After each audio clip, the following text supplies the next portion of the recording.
പക്ഷേ ഇപ്പോൾ വെസ്റ്റ് ബംഗാളിൽ മമതാ ബാനർജിയുടെ പാർട്ടി പിളരും എന്നുള്ളതാണ് നമ്മൾ ഏറ്റവും ഒടുവിൽ കേൾക്കുന്ന ഒരു കാര്യം. പണ്ട് CPM-ലുണ്ടായിരുന്ന സുബ്രതോ ബാനർജി, അദ്ദേഹത്തിൻ്റെ നേതൃത്വത്തിലുള്ള ഏതാണ്ട് 50ഓളം MLA-മാർ ഇപ്പോൾ യോഗം ചേരുകയും മമത വിളിച്ചിട്ടുള്ള യോഗങ്ങളിൽ കേവലം 20 പേര് മാത്രം എത്തുകയും ഇപ്പം അത് കഴിഞ്ഞതിന് ശേഷം മമതയുടെ കൂടെ ഉണ്ടായിരുന്ന 28 MP-മാരിൽ തന്നെ 6 പേരെ കൂടെയുള്ളൂ എന്നുള്ളതും കേൾക്കുന്നു. ഒരു മമതാ യുഗം അവസാനിക്കുകയാണ് എന്നുള്ളതാണ് ഏറ്റവും ഒടുവിൽ പുറത്തു വരുന്ന റിപ്പോർട്ടുകൾ. മാഷ, അതിനെ എങ്ങനെയാണ് നോക്കിക്കാണുന്നത്? ബംഗാൾ രാഷ്ട്രീയത്തിന്റെ ഒരു സവിശേഷത എന്നത് അധികാരത്തിലെത്തുന്ന പാർട്ടിക്ക് കുറെ കാലം അധികാരത്തിലിരിക്കാൻ, പിന്നീട് അവരെ അധികാരത്തിൽ നിന്ന് പുറത്താക്കി കഴിഞ്ഞാൽ തിരിച്ചു വരാനുള്ള സാധ്യതകൾ തീരെയില്ലാത്ത അവസ്ഥയിലെത്തിക്കലുമാണ്. CPM-ന്റെ കണ്ടാണ് 35 വർഷക്കാലം അധികാരത്തിലിരുന്ന പാർട്ടി എങ്ങുമല്ലേ ഇപ്പോൾ. അത് ഇനി സമാനമാണ് 15 വർഷം ഇരുന്ന മമതയുടെ സ്ഥിതി. തൃണമൂലം അല്ലേ? ഇപ്പൊ 80 സീറ്റ് ഉണ്ട്. അടുത്ത തെരഞ്ഞെടുപ്പിൽ സീറ്റ് പോലും ചിലപ്പോൾ അവർക്ക് കിട്ടില്ല. എന്താണ് ഇതിൽ നിന്ന് നമ്മൾ മനസ്സിലാക്കണം? കാരണം ഉപതെരഞ്ഞെടുപ്പ് എന്നത് ശ്രദ്ധിച്ചില്ലേ സാർ? മാൾട്ടയിൽ ആ മാൾട്ട മമതാ ബാനർജിയുടെ കോട്ടയാണ്. അതെ. എന്നിട്ട് 4ാം സ്ഥാനത്തേക്ക് പോയി. അവര് 4ാം സ്ഥാനത്തേക്ക് പോയി. CPM 2ാം സ്ഥാനത്തേക്ക്. CPM 2ാം സ്ഥാനത്തേക്ക് വന്നു. അതുകൊണ്ടാണ് CPM തിരിച്ചു വരുന്നൊക്കെ ആളുകൾ വലിയ അല്ല, ആരെങ്കിലും ഒരാൾ പ്രതിപക്ഷത്ത് വരണമല്ലേ? കോൺഗ്രസിനേക്കാൾ കൂടുതൽ പോസിബിലിറ്റി CPM-നാണ്. കാരണം എന്ന് വെച്ചാല് ഈ തകർച്ച കഴിഞ്ഞതിന് ശേഷം പിന്നീട് ഇടതുപക്ഷം ഒരു റീകൺസ്ട്രക്ഷന് വേണ്ടി ശ്രമിക്കുന്ന സമയത്ത് ചെറുപ്പക്കാരായിട്ടുള്ള ആളുകളെ നേർനിരയിലേക്ക്, നിരവധി നേതാക്കൾ. അത് ഒരു നല്ല ലക്ഷണമാണ്.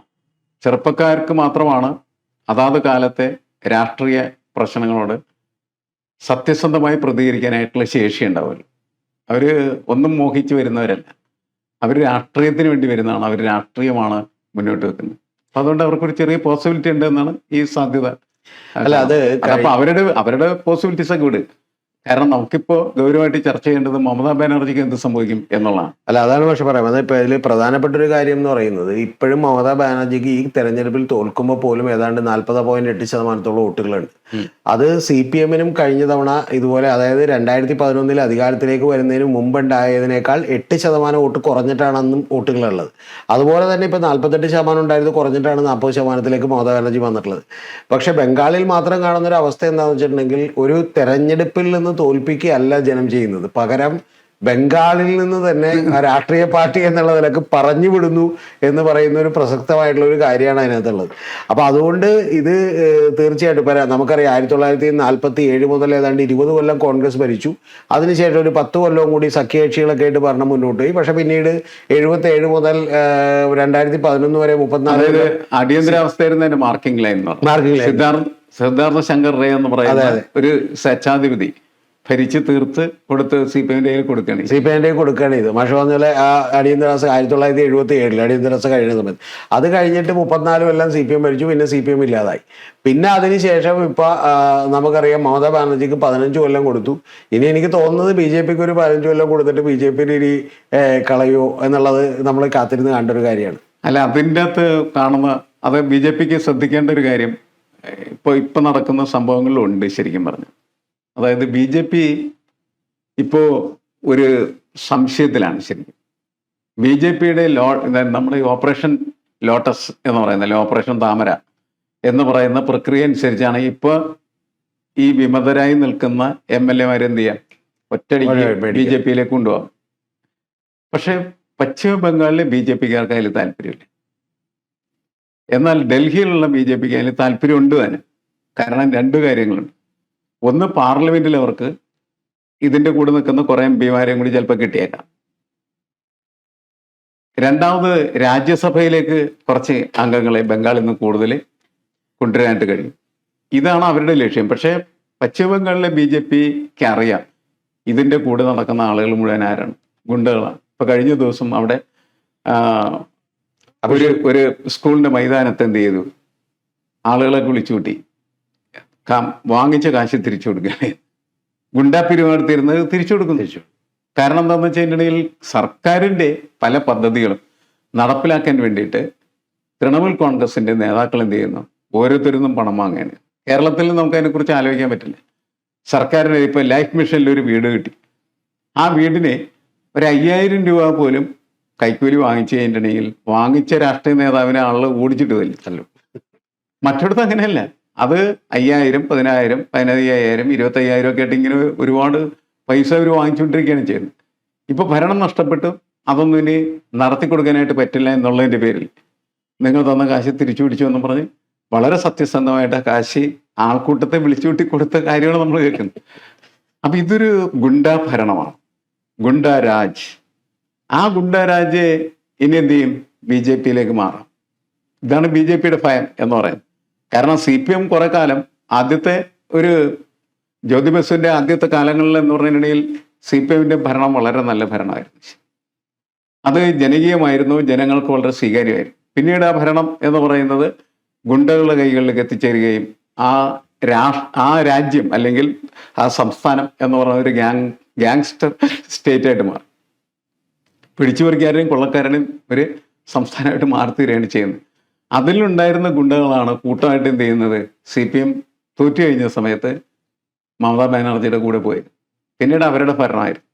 അവരെല്ലാ CPM-ന്റെ ഓഫീസുകളും കൂടി പിടിച്ചെടുത്തു അനധികൃതമായിട്ട്. അല്ല, ഇതിലെ മാഷികാരുടെ ഏറ്റവും പ്രധാനപ്പെട്ട കാര്യം അവിടെ തന്നെ ഗുണ്ടകൾക്ക് ഒരിക്കലും പ്രശ്നമില്ല എന്നുള്ളതാണ്. കാരണം അതിന്റെ പ്രധാനപ്പെട്ട കാര്യം എന്താ വെച്ചാൽ, ഈ ഗുണ്ടകള് ഇപ്പൊ CPM-ന്റെ ഓഫീസുകളിൽ ഉണ്ടായിരുന്ന ഗുണ്ടകള് അവര് തന്നെ വന്ന് മാറ്റിയിട്ട് തൃണമൂലിന്റെ കൊടിയേറ്റി കെട്ടി അതെല്ലാം ഓഫീസുകളാക്കി. അതായത് അവർക്ക് സുരക്ഷിതമാവാനായിട്ട് അത് കഴിഞ്ഞിട്ട് ഇപ്പൊ ചെയ്തുകൊണ്ടിരിക്കുന്നത് വെച്ചാൽ ഇപ്പൊ അത് തന്നെ ആവർത്തിക്കുകയാണ്. അതായത് നേരെ വന്നിട്ട് ഇപ്പൊ BJP-യുടെ കൊടി കെട്ടി കെട്ടിയിട്ട് അവര് പിറ്റേ ദിവസം മുതൽ BJP-ക്കാരായി മാറുകയാണ്. അതായത് അവര് ഗുണ്ടകൾ എപ്പോഴും സംരക്ഷിക്കപ്പെടുന്നു എന്നുള്ളതാണ് ഏറ്റവും പ്രധാനപ്പെട്ട ഒരു കാര്യമുള്ളത്.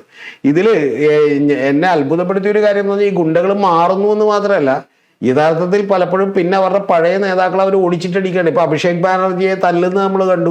ആര് കിരീടം വെക്കാത്ത രാജാവായിരുന്നു അഭിഷേക് ബാനർജി. കാരണം ഇവരുടെ അനന്തരവനുള്ള ഇഷ്ടികക്ക് ശരിക്കും നമ്മുടെ ചില ഫോട്ടോ മറ്റേ വീഡിയോകളിലൊന്നും അത് വന്നിട്ടില്ല.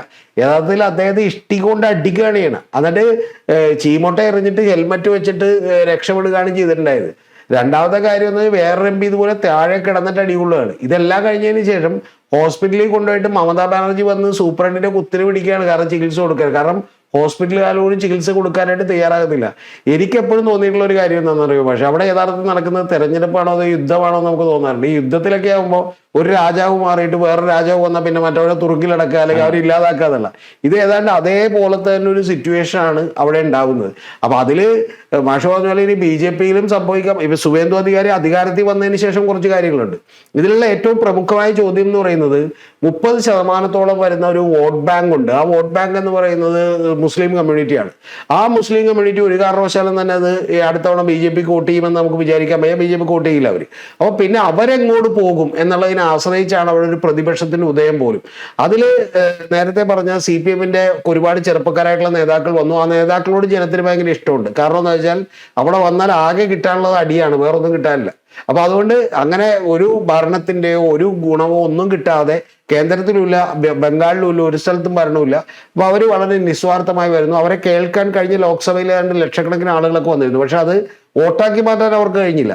പക്ഷെ ഇവിടെയുള്ള പ്രധാനപ്പെട്ട ചോദ്യം, ഈ 30% വരുന്ന മുസ്ലിം കമ്മ്യൂണിറ്റി ആരുടെ ഒപ്പം നിൽക്കും? കാരണം അവരാദ്യം നേരത്തെ പണ്ട് കോൺഗ്രസിന്റെ ഒപ്പമായിരുന്നു, പിന്നെ കോൺഗ്രസ് പോയതിനൊപ്പം CPM-ന്റെ ഒപ്പമായി. CPM പോയപ്പോഴത്തേക്കും BJP-യെ തോൽപ്പിക്കാൻ തൃണമൂൽ കോൺഗ്രസ് പറ്റുള്ളൂ എന്ന് തൃണമൂലിനൊപ്പമായി.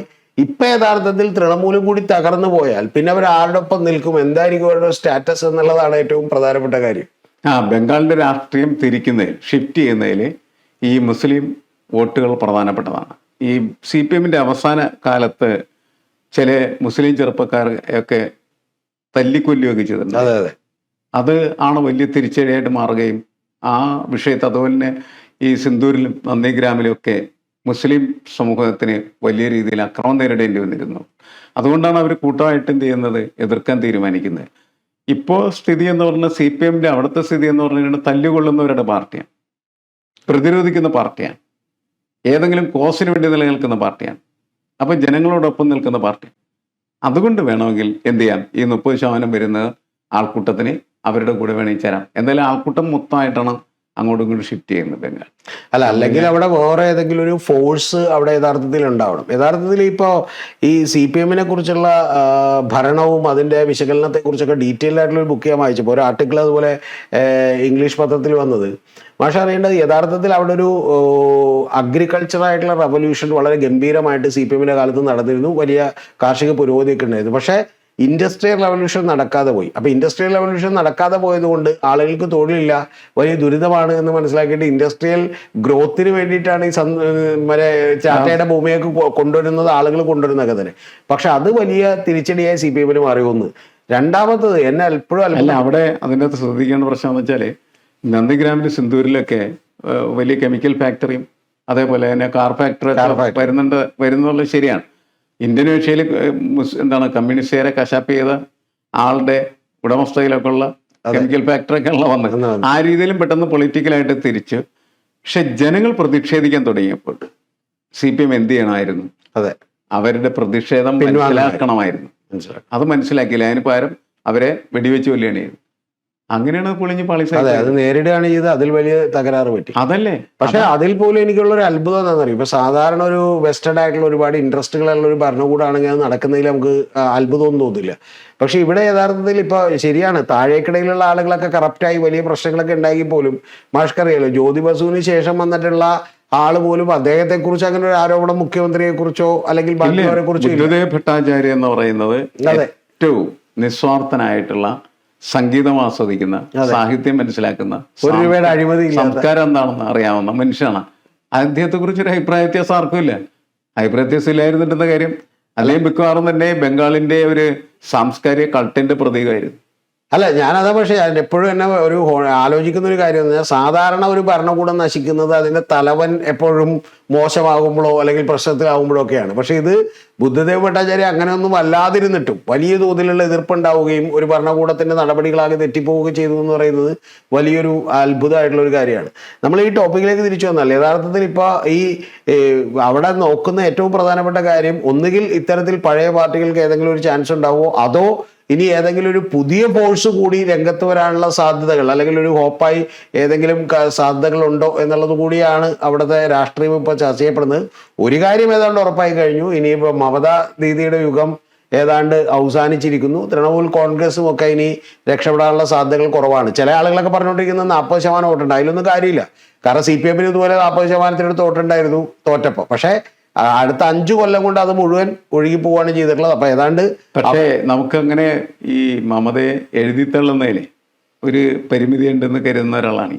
എന്താ കാര്യം എന്ന് വെച്ചാല്, മമതയുടെ ഇനി ഒരു ക്യാരക്ടർ എന്ന് പറഞ്ഞാൽ ഡു ഓർ ഡൈ എന്നുള്ളത്. അതെ, ചത്താപ്പച്ച എന്ന് പറഞ്ഞ് ഇറങ്ങിത്തീരാനുള്ള ഒരു കരുത്തെന്ന് പറഞ്ഞാൽ അസാധാരണമാണ്.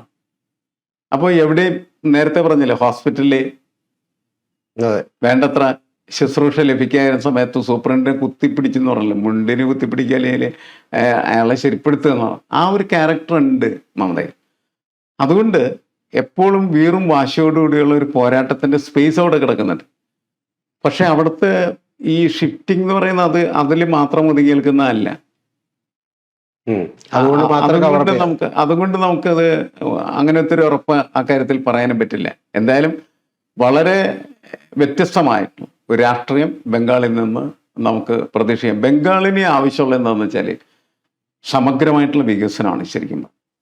കാരണം കൽക്കട്ട എന്ന് പറയുന്നത് എന്താണ്ട് ജീർണിച്ച നഗരമാണ് ശരിക്കും. അതൊക്കെ മാറ്റി പുതിയ ഒരു കാലത്തിലേക്ക് അതിനെ കൊണ്ടുവരാൻ കഴിഞ്ഞാൽ, കൽക്കട്ട മാത്രമല്ല ഞാൻ ബംഗാളിൽ വ്യാപകമായിട്ട് സഞ്ചരിച്ചിട്ടുള്ള ഒരാളാണ്. ഗ്രാമപ്രദേശങ്ങൾ എന്നൊക്കെ പറഞ്ഞാൽ ഇത്രമാത്രം ദാരിദ്ര്യമുള്ള ഒരു സ്ഥലം. ആളുകളൊക്കെ ബസ്സിന്റെ മുകളിലാണ് ഇരുന്നാണ് സഞ്ചരിക്കുക. ഞാൻ കുറെ കാലം പോയിട്ട്. പക്ഷെ മാഷ അറിയേണ്ടത്, ഇവരുടെയൊക്കെ നമ്മളൊക്കെ സഞ്ചരിക്കുമ്പോൾ അത്ഭുതപ്പെട്ടു പോയിട്ടുണ്ട്. കാരണം അവിടെ വണ്ടി ഇടിച്ചാൽ നിർത്തുമൊന്നുമില്ല. കാരണം വണ്ടിയൊക്കെ ചളങ്ങിയ മറ്റേ ഇടിപിടിച്ച വണ്ടികളായിട്ടാണ് ആളുകൾ മുഴുവൻ പോയിക്കൊണ്ടിരുന്നത്. അത്രമാത്രം കൺജസ്റ്റഡ് ആയിട്ടുള്ള ഒട്ടും ഡെവലപ്ഡ് അല്ലാത്ത. പക്ഷെ ഇന്ത്യയെ കുറിച്ച് നമ്മൾ പറയുമ്പോൾ ബോംബെ, കൽക്കട്ട, ഡൽഹി എന്നൊക്കെ പറയുമ്പോൾ നമ്മൾ വിചാരിക്കും ഭയങ്കര വലിയ തകരം തന്നെയാണ്. പക്ഷെ പ്രശ്നം ഒരു തരത്തിലും ഒരു സൗകര്യങ്ങളില്ലാത്ത, അല്ലെങ്കിൽ മാഷ് പറഞ്ഞാൽ ഒരു 15 കിലോമീറ്റർ 20 കിലോമീറ്റർ ഉള്ളിലേക്കൊക്കെ പോയാൽ, ഇനി 50-60 കിലോമീറ്റർ ഉള്ളിലേക്ക് പോയാൽ നമ്മൾ ഞെട്ടിപ്പോകുന്ന രീതിയിലുള്ള ജീവിതങ്ങളാണ് അവിടെ ഉള്ളത്. കാരണം അത്തരത്തിൽ. പക്ഷേ ഇവിടെ നിന്ന് പലപ്പോഴും ഇവിടെ കമ്മ്യൂണിസ്റ്റ് ബുദ്ധിജീവികളോ അതുപോലെ തന്നെ ഐഡിയോളജി പേർന്ന ആളുകളൊക്കെ ബംഗാൾ 34 കൊല്ലം CPM ഭരിക്കുന്നു എന്ന് പറയുമ്പോൾ വലിയ വികസനമാണെന്നാണ് വിചാരിക്കുന്നത്. യഥാർത്ഥത്തിൽ മാഷ് പറഞ്ഞ പോലെ വലിയ പിന്നോട്ടടി അവിടെ സംഭവിച്ച ദുരന്തം എന്ന് പറയുന്നത് CPM-ന്റെ കാഴ്ചപ്പാട്. ആദ്യത്തെ കുറച്ച് വർഷങ്ങൾ മാത്രമാണ് ഈ നമ്മുടെ ഈ താഴെത്തട്ടിലുള്ള മനുഷ്യന്റെ വികാസത്തിന് വേണ്ടിയിട്ടുള്ള പ്രവർത്തനത്തിൽ പാർട്ടി ഏർപ്പെട്ടത്. ഭൂപരിഷ്കരണമൊക്കെ നടപ്പിലാക്കിയിരുന്നു. പിന്നെ ആ ഭൂപരിഷ്കരണം തന്നെ ശരിയായ രീതിയിൽ നടപ്പാക്കാൻ പറ്റിയില്ല. അതാണ് വലിയ പ്രശ്നമായി പോയത്. കാരണം ഭൂമി ആളുകളുടെ കൈകളിലേക്ക് എത്തപ്പെട്ടില്ല. എത്തപ്പെടുന്ന തരത്തിലുള്ള ഭൂപരിഷ്കരണം നടത്തുന്നതിൽ പരാജയപ്പെട്ടതായിട്ടാണ് എനിക്ക് അന്ന് തോന്നിയിട്ടുള്ളൊരു കാര്യം. പിന്നെ ഈ സമഗ്രമായിട്ടുള്ളൊരു എന്ന് പറയുന്ന കാഴ്ചപ്പാടും അവിടെ കൊണ്ടുവരുന്നതിൽ പരാജയപ്പെട്ടിട്ടുണ്ട്. കൽക്കട്ടയിൽ എന്തെങ്കിലും മാറ്റം ഉണ്ടായിട്ട് കാര്യമില്ല. ഗ്രാമങ്ങൾ ഒന്നാമത്തെ ചണമിൽ എന്ന് പറയുന്ന അതിൻ്റെ ഒരു വലിയ ലോകമായിരുന്നു. അത് തകർന്നു കഴിയുമ്പോൾ അതിന് പകരം ഒരു സാധനം കൊണ്ടുവരാൻ കഴിഞ്ഞില്ല. അങ്ങനെ വ്യാവസായിക മേഖലയിൽ വൻ പരാജയം ജീർണതയൊക്കെ ബാധിച്ചതാണ് ബംഗാളിൻ്റെ യഥാർത്ഥത്തിലുള്ള പ്രശ്നം. അത് പരിഹരിക്കാൻ പറ്റുന്ന തരത്തിൽ നവീകരണം ഉണ്ടായാൽ മാത്രമാണ് ബംഗാൾ വേറൊരു ബംഗാളായിട്ട് മാറിത്തീരുള്ളൂ. ഇപ്പോൾ BJP യെ സംബന്ധിച്ചിടത്തോളം ഈ ഡബിൾ എഞ്ചിൻ എന്ന് പറയുന്നത് അവർ യഥാർത്ഥത്തിൽ പരിഗണിക്കാൻ തീരുമാനിച്ചാൽ കുറേയധികം ഫണ്ട് അങ്ങോട്ട് പമ്പ് ചെയ്യാൻ പറ്റും. പക്ഷെ എനിക്ക് അതിലിപ്പോഴും സംശയമുണ്ട്. കാരണം എന്താ വെച്ചാൽ ബംഗാളിൽ ഇപ്പൊ 5 മന്ത്രിമാരും ഈ പറയുന്ന സുവേന്ദു അധികാരിയും മാത്രമാണ് അധികാരത്തിലേറ്റത്. പക്ഷെ അധികാരത്തിലേറ്റതിന്റെ പിറ്റേ ദിവസം മുതൽ ഗവൺമെന്റ് ഫംഗ്ഷൻ ചെയ്യാൻ തുടങ്ങി.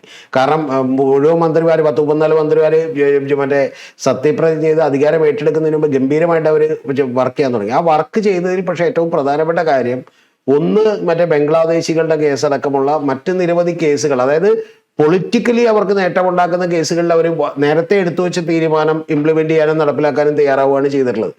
നേരത്തെ അറിയാം ജയിക്കുമെന്നുള്ളത്. പക്ഷെ അതിനും അപ്പുറത്തുള്ള ഭാഷ പറഞ്ഞ പോലെ അത്തരം റിജിഡ് ആയിട്ടുള്ള രാഷ്ട്രീയ ഐഡിയോളജികളും അപ്പുറത്തുള്ള ഒരു വലിയ വികസനം അവർ സാധ്യമാക്കുമോ എന്നുള്ളത് മാത്രമാണ് ഈ ബംഗാളിന്റെ ബേസിക് വിഷയം എന്ന് പറയുന്നത് ആ വികസനം തന്നെയാണ്. അത് കൊണ്ടുവരാൻ കഴിഞ്ഞാൽ മാത്രമാണ് അവനെ രക്ഷപ്പെടുത്തിയെടുക്കാനായിട്ട് പറ്റുള്ളൂ. അല്ലെങ്കിൽ അത് ഈ പറയുന്ന ഈ ഗുണ്ടകൾ അങ്ങോട്ടും ഇങ്ങോട്ടും മാറുന്ന രാഷ്ട്രീയമായിട്ട് ആ രാഷ്ട്രീയം തുടരാനുള്ള സാധ്യത കൂടുതലാണെന്നാണ് എനിക്ക് തോന്നുന്നത്. എന്തായാലും കാത്തിരിക്കണം അല്ലേ? കാത്തിരിക്കണം. മാത്രമല്ല തൃണമൂലിന്റെ കാര്യത്തിൽ ഏതാണ്ടൊക്കെ ഒരു തീർപ്പായെന്ന് വേണമെങ്കിൽ കരുതാവുന്നതാണ്.